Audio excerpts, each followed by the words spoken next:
What up, fam? It's your boy, Slender Boy 2024, streaming to you live. Yeah, I apologize for the little surprise Wednesday stream. For those of you that caught it, awesome. I know there were some issues. I mean, it's a long one. It's over an hour long. It might be my longest stream so far. And similar to the Borderlands movie review, there were some technical issues trying to upload it. I don't know if it successfully uploaded it. I'm gonna try again tonight. So there were some issues with that. So I apologize. But I'll have that up soon. I'll have that back up soon.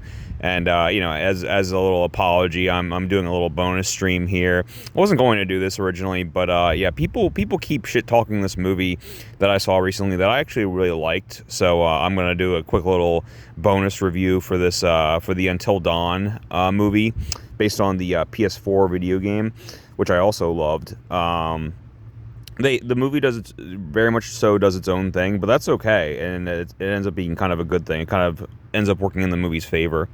The movie is not doing well financially or critically. I saw on Rotten Tomatoes the movie has like a 54%, so it's not getting great reviews. And I wanted to check it out regardless, because I'm always curious about the video game movies, especially nowadays where I feel like video game movies are getting better on average. Perhaps asterisk.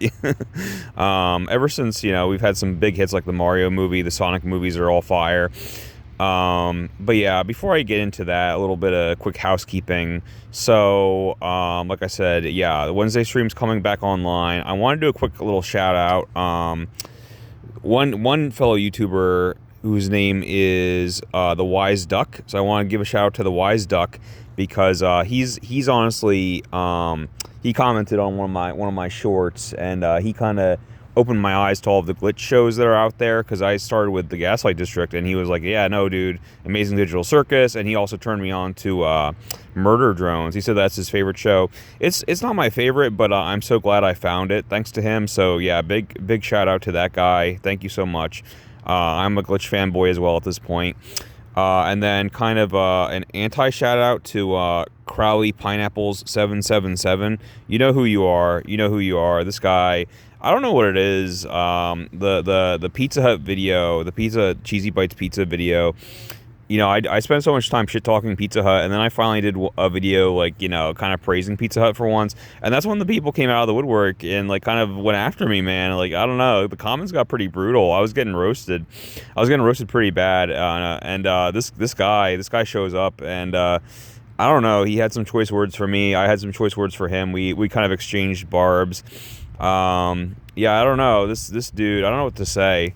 I looked him up, and he's apparently a Yu-Gi-Oh player. I checked out some of his videos where I saw his Yu-Gi-Oh deck, and let's just say I wasn't totally impressed. I'm just gonna leave it at that. I wasn't totally impressed with his deck build.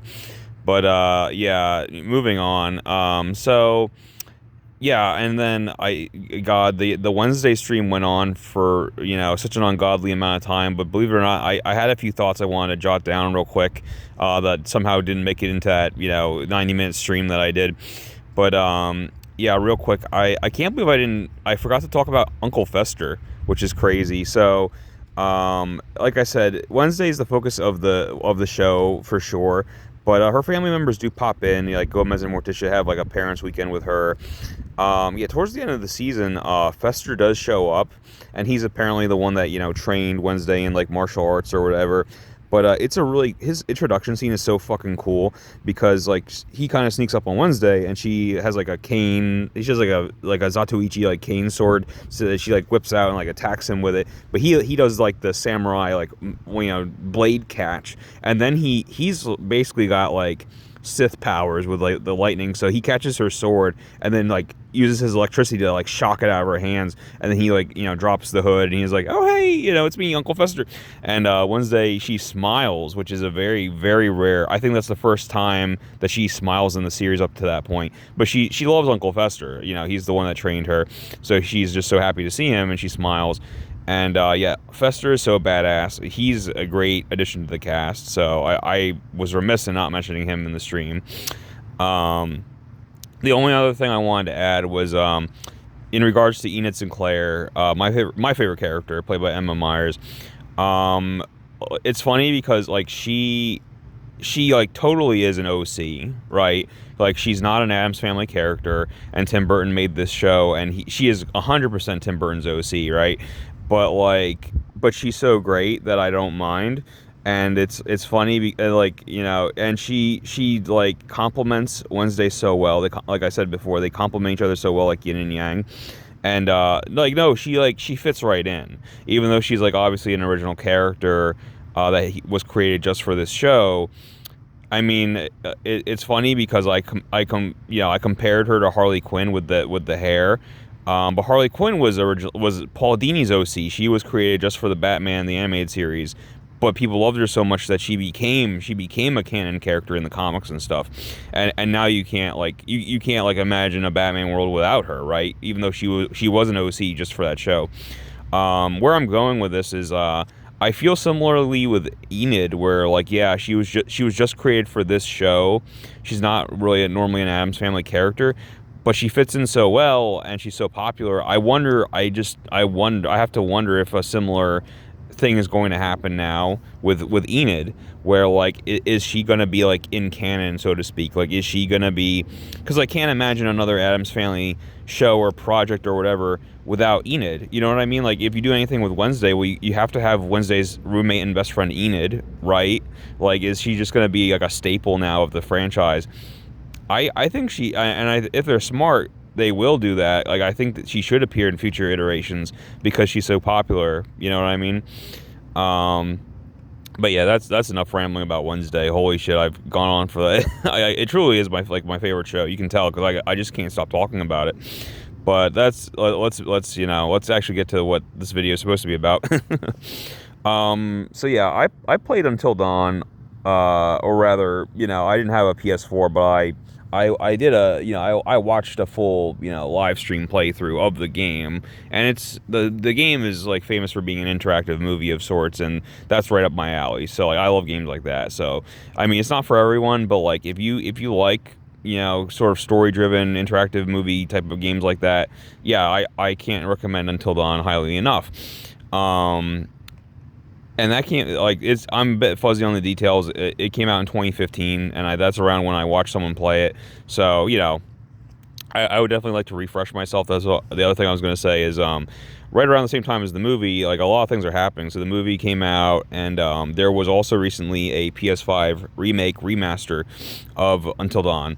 So I plan to play that because I love the original, and I plan to play that for PS5 Chronicles, because not only are the graphics better, but like, there are apparently new scenes, like there's like a new ending possibly, or a new epilogue or something, that I really want to see. So I do want to play the PS5 version. I meant to play it before the movie came out. I just, yeah, my gaming has not been as efficient as it could be. So like, I'm trying to correct that. But anyway, yeah, like, it's funny, like, in some ways the movie is like almost the opposite of the game, where so the whole thing with the game, and people have like pointed this out in like YouTube comments and stuff, the whole point of the game, the whole gimmick of the game is that like, your choices matter, and if you mess up, like, main characters die and they stay dead.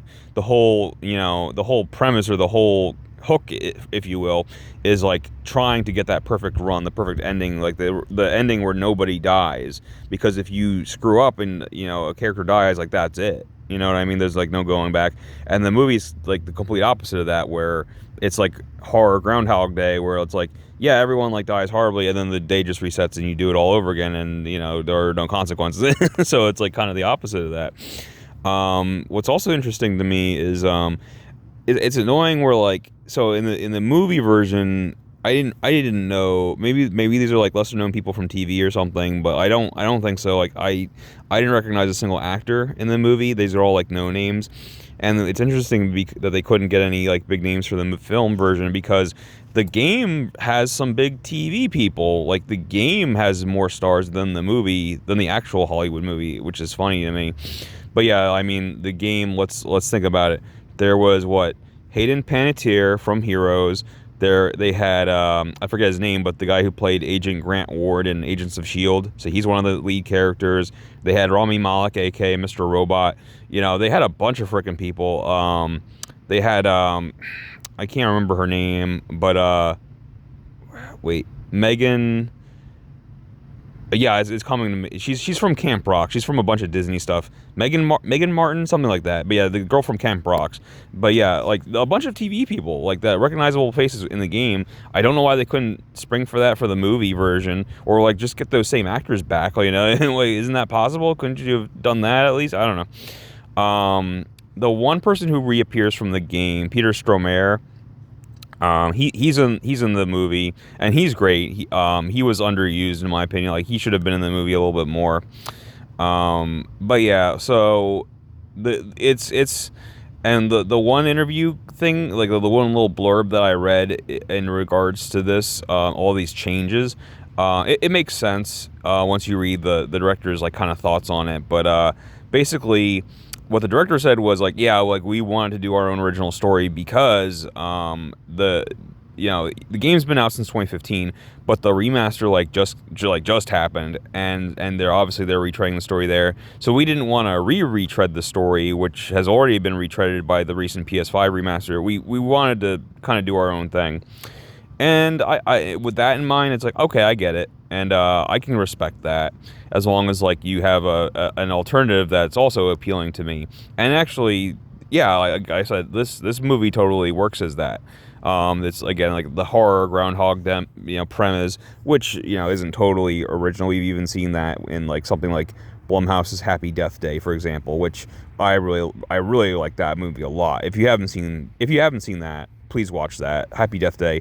The sequel, it's okay. It's diminishing returns, but the first Happy Death Day is very, very good in my opinion. Especially the lead actress, like, completely kills it in that movie. Makes the movie worth watching. But yeah, so basically, what's going on? So the premise of the movie, there's the main girl, Clover, right? And so she's looking for her sister. Her sister has disappeared, and we know because of like an early scene where they kind of like show what's going on with her. Like, the sister is already trapped in this like Until Dawn game world, okay? And she's probably not coming back. But Clover is like distraught because she doesn't know, excuse me, I can't talk. Her sister disappeared, and she wants, closure at least. Like, she wants to find out what happened to her. So they're retracing their steps. They basically, from like the last whatever video call or whatever, like they recognize like this gas station, and they're like, okay, like let's kind of like figure out where she went or what happened to her. And so they go to the gas station, and the friendly gas attendant who has like the information for them is played by Peter Stormare. And you're like, oh, okay, so he's like luring them to the game world. Like, that's cool. Yeah, I mean, and people talk about this in their reviews. The gas station scene, it's a little clunky. There's some exposition dialogue where, I mean, I feel like. And it's where like everyone kind of establishes who they are, what their personality is. Like the one big jock dude is like they literally say like, oh, as a psych major you should know, or as a psych major I have this to say, or and I was like, okay, so he's the psych major. Oh, okay. That's his like thing. Everyone has like their thing. The one like the one cute little Asian girl, like she's semi clairvoyant or kind of a medium. She's like, oh, let's all hold hands and like let the spirits guide us, sort of. I'm like, okay, so she's the psychic in the group. Okay, got it. A lot of people in the main cast, like, they could have been fleshed out a little bit better. They really just have like their one or two character traits, and it doesn't go beyond that. It's typical slasher movie fare where like they're disposable teen victims. You know what I mean? But yeah, yeah. I mean, again, it was a little clunky, but like at the same time, I feel like movies, like, I'm kind of defending that type of, because like movies like that, or like I like to think of like ensemble movies or movies with like a huge cast, like 7 main characters. Like Suicide Squad had a similar scene where like they have like the quick little dossiers on everyone. Okay, here's Deadshot, here's what his thing is, all right, moving on. Here's Captain Boomerang, here's what his deal is, all right, moving on. I understand that it's a little too exposition-y for people, but at the same time, you need that scene. You need that sequence. You kind of need that because there's so many main characters and you need to establish them all, and you don't have a lot of time to do so. I'm very, for me, like, I'm very forgiving with that type of thing. Like, it doesn't bother me that much. It really doesn't.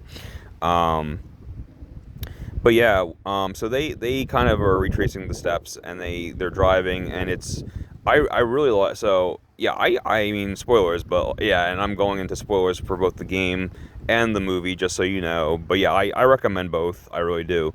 Um, but yeah, like there's a really cool sequence. I think this movie has really cool visuals. I really like the movie a lot.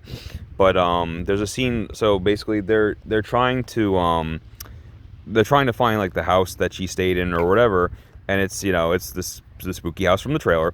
And what I liked about it was like they're driving and there's like this really intense, like really bad rainstorm, and they can't see shit, and they're like they're turning around, they're getting turned around over and over again. But when they find the house, it's almost in this like invisible bubble where like as soon as you enter the grounds of the house, like the rain is not pouring anymore, but like you can see it in the distance, like the storm clouds, and you see the rain falling in the distance. So it's like, how is there no storm here? How is there no rain here? It's like it's like almost its own universe type of, and it's like very spooky, and I liked it. And it's like obvious, like, oh, it's very ominous, like obviously like don't go in that house, but and it's like the horror trope of like just don't go in the spooky house, but they are looking for the sister, so, and it's possible she's in there, and Clover is very driven to find her, and the rest of them are just kind of there to support Clover. And they're more information is revealed later on in the film, but like it does make sense, like why they're all there for her or with Clover, and like they're just there to kind of make sure she doesn't do anything reckless or harmful to herself, because yeah, Clover has issues with depression. She has attempted suicide in the past, like, so that, like, it makes sense why they're so dead set on like staying with her and watching her, even if they aren't as invested in, even they, like they're not even, like, they pretty much say when they have scenes of like just the friends talking while Clover's doing something else, they're like, yeah, like we don't think we're gonna find the sister. This is more about closure for her, like just to find out definitively, yeah, like she's gone, like we can't find her, period. This is like kind of the last lead, you know what I mean? But yeah, so basically they go to the house. It's a hotel with like a guest book and everything, and the one girl signs them in or whatever.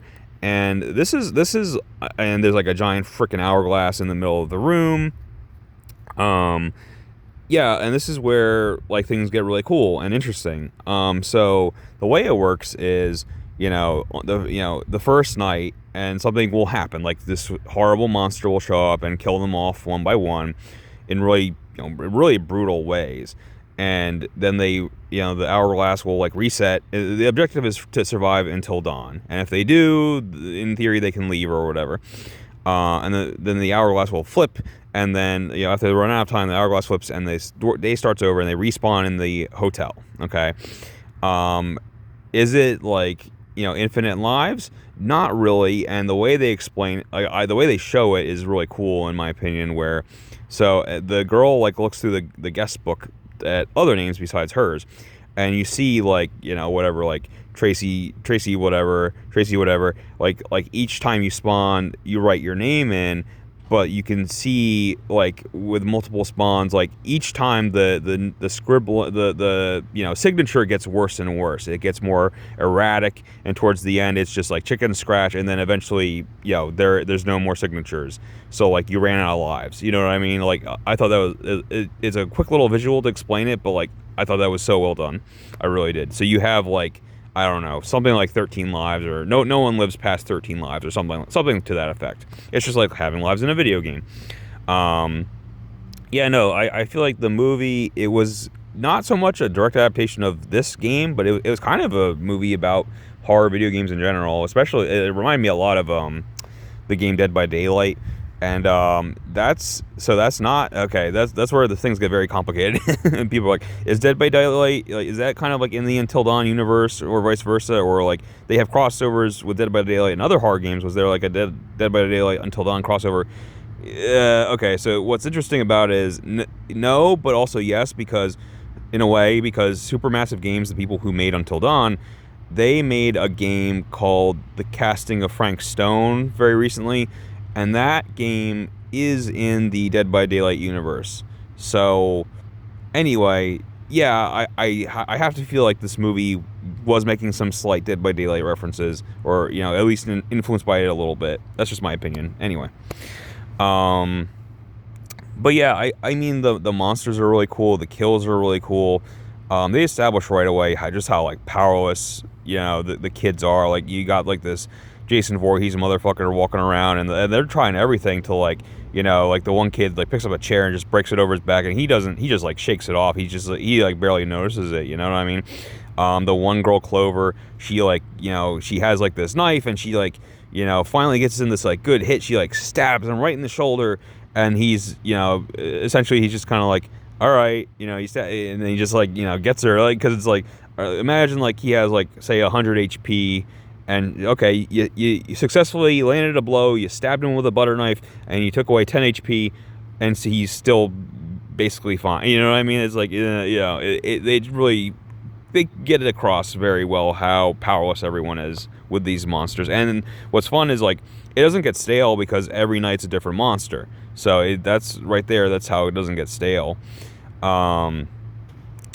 What I think is like the best kill, and again I'm going into spoilers now, so like but what I want people to know about this scene, because I don't. This is you have to at least see this kill. You have to see this scene. It's the best scene in the movie, and I don't want you to like miss it, because I almost went to the bathroom, but I had heard about the scene ahead of time, so I was like, oh, okay, I'm gonna hold my pee. Ironically, I had to pee during the bathroom scene, but I'm like, yeah, I need to see this kill, and then I can go to the bathroom. Yeah, no, like, and poor Megan, the Asian girl Megan, like, I don't know. I mean, Clover is like the main girl, the final girl, and she's arguably the most sympathetic. But actually, I liked Megan a lot, the little Asian girl that's a psychic or whatever. Like I thought she was pretty sympathetic as well. And she I don't know, like she just gets it the worst all the time. Like you would think that like, oh, she's the clairvoyant one, so she's like that's gonna be like give her an edge in this world. It's like not. It's kind of the opposite, bro. Like she's like so what's the word, like sensitive to these ghostly things, so like it kind of works against her, because one kill, like one night, it's the whole thing is like ghosts possessing people, and because she's the clairvoyant, she's the prime target, and it's like all of the dead spirits of people who have lost this game before enter her at once. And there's a really cool scene, because they have like this pinup board of like all these like missing posters of all the previous victims of the game, and basically like when she's possessed, she like walks over to it and she'll point one at a time to like the posters, and that ghost gets a chance to speak through her, type of thing. But eventually they just kind of overload her body. She like floats off the floor, and her neck just like snaps, and she's just dead. She's just dead. Yeah, she got it pretty bad that night, but she gets even worse than this night. Poor Megan.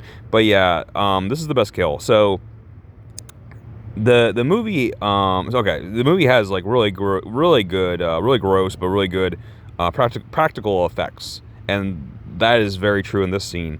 So they're all hanging out in this bathroom, just strategizing, right? And they get thirsty.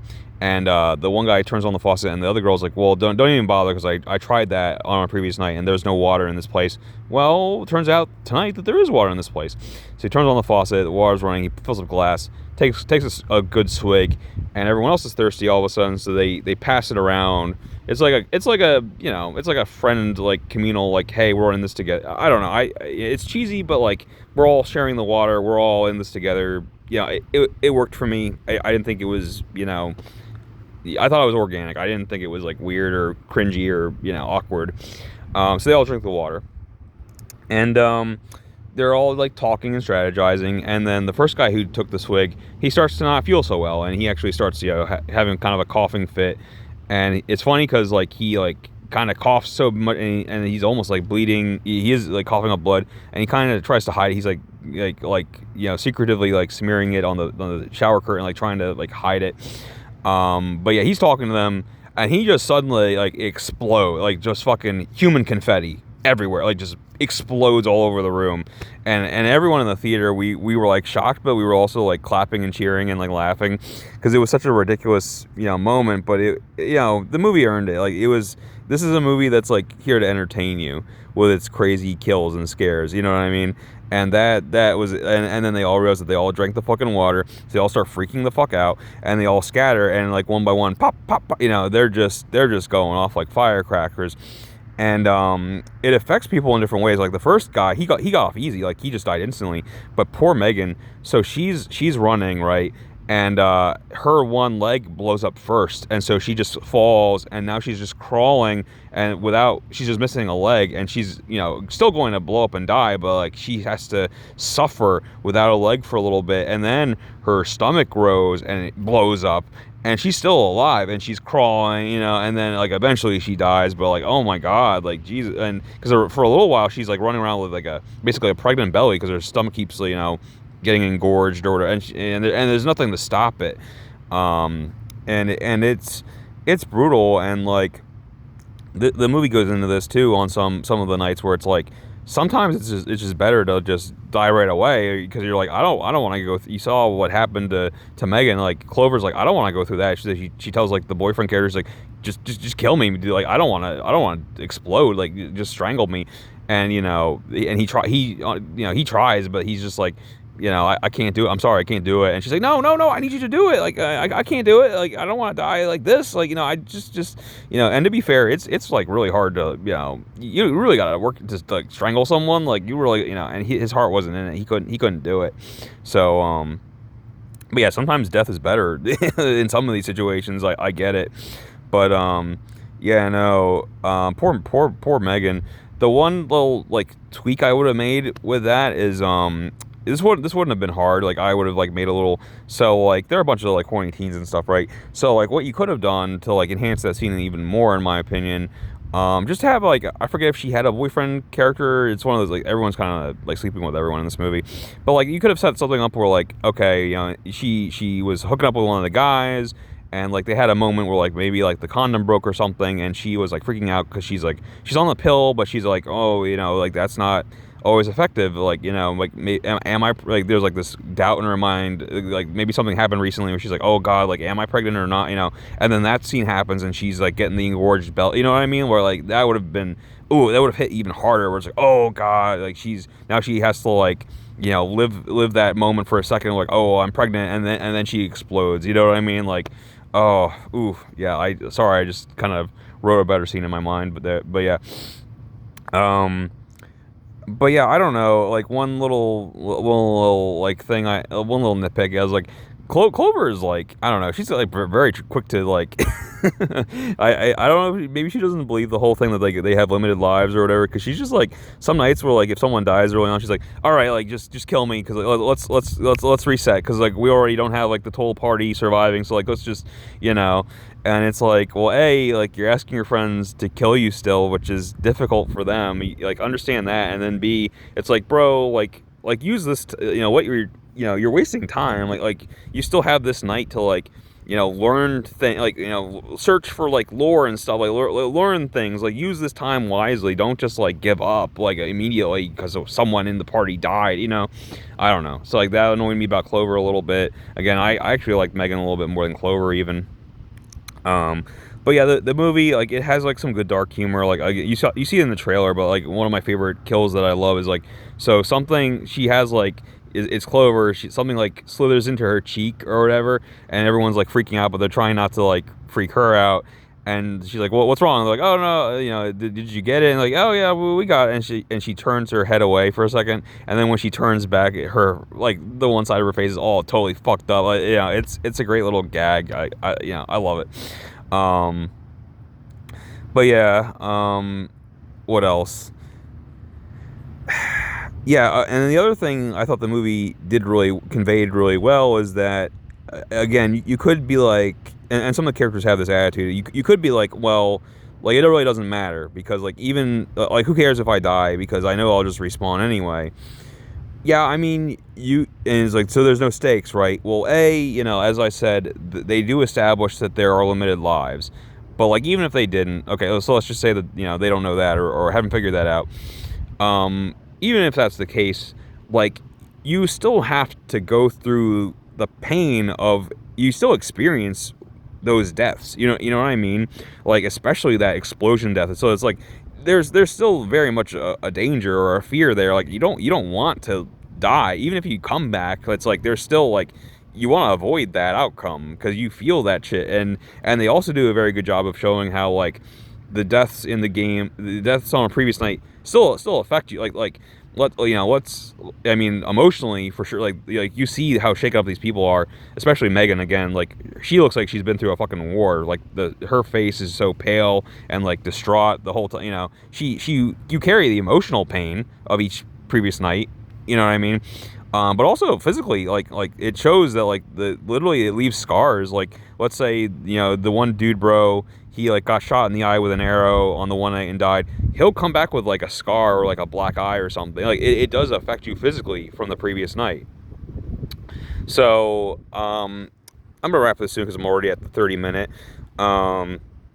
The one thing I'll say, every critic has said this, every review I've seen has said that they love the first half, or the first, I'm going to say 2/3 of the movie are great. If they had kept that momentum, I would have given it like a 9 or a 10 out of 10. But the movie falters towards the end. The last third, it just kind of hits a wall. Everyone says the same thing. Like, yeah, the last third, the movie just kind of didn't know how to end itself.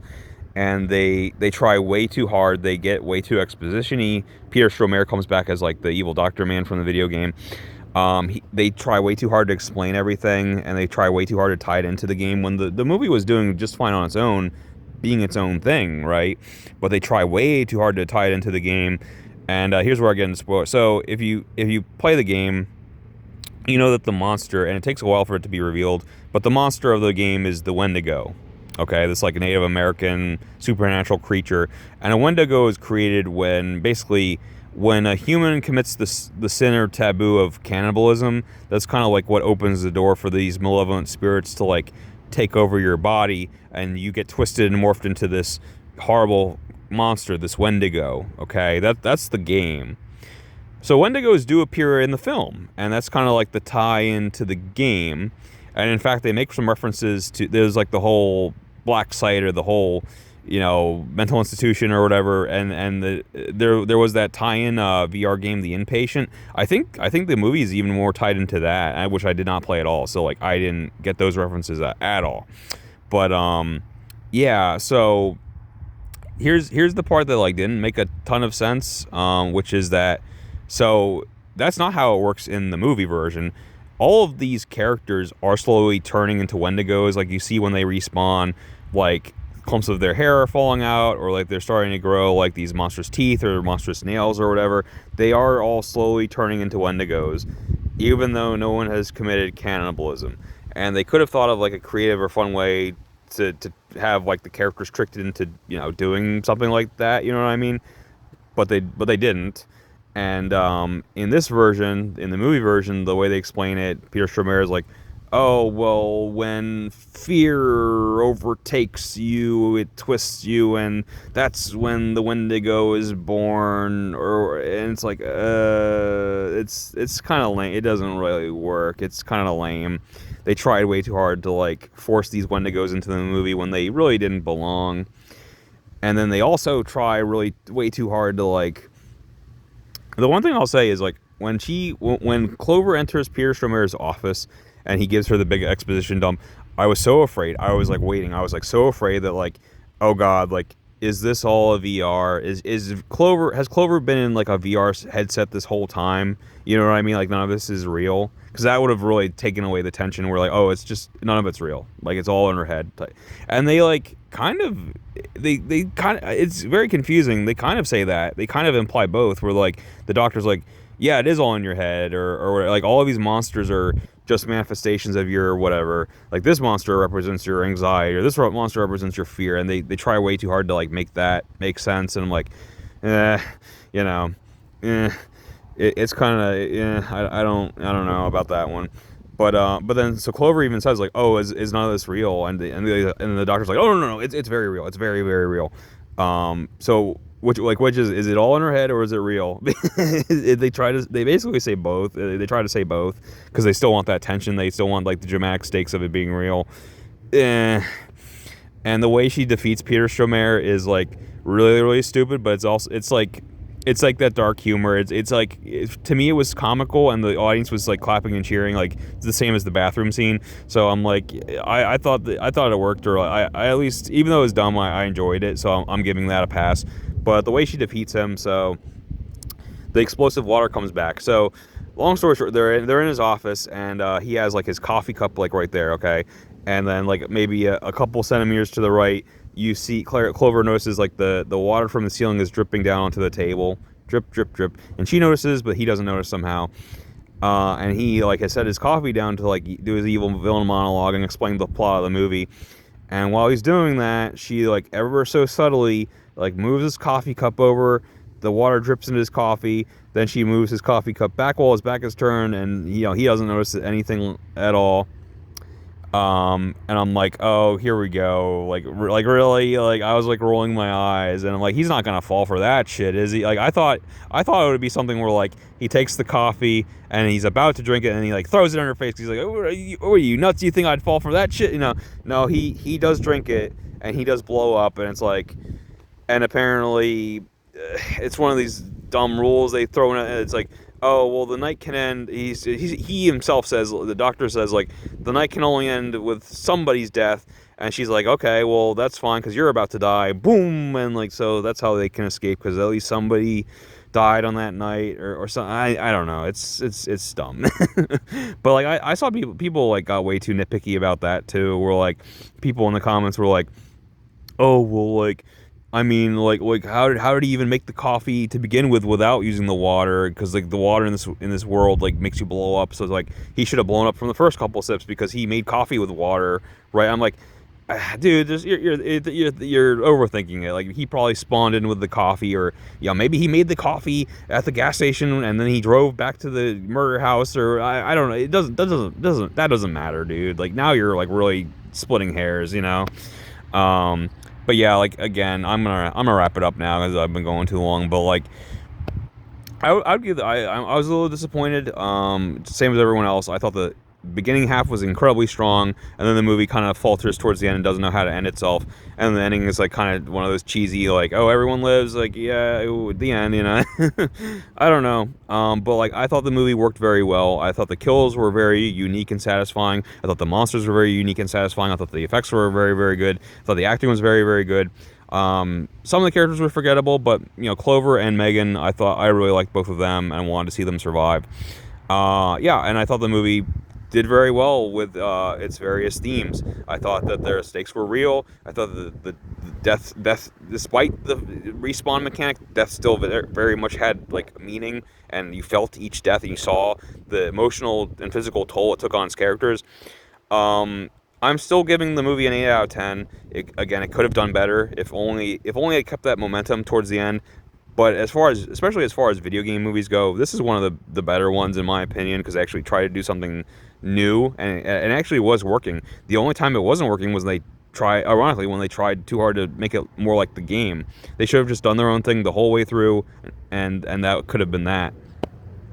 But yeah, Until Dawn, yeah, again, it's getting bad word of mouth.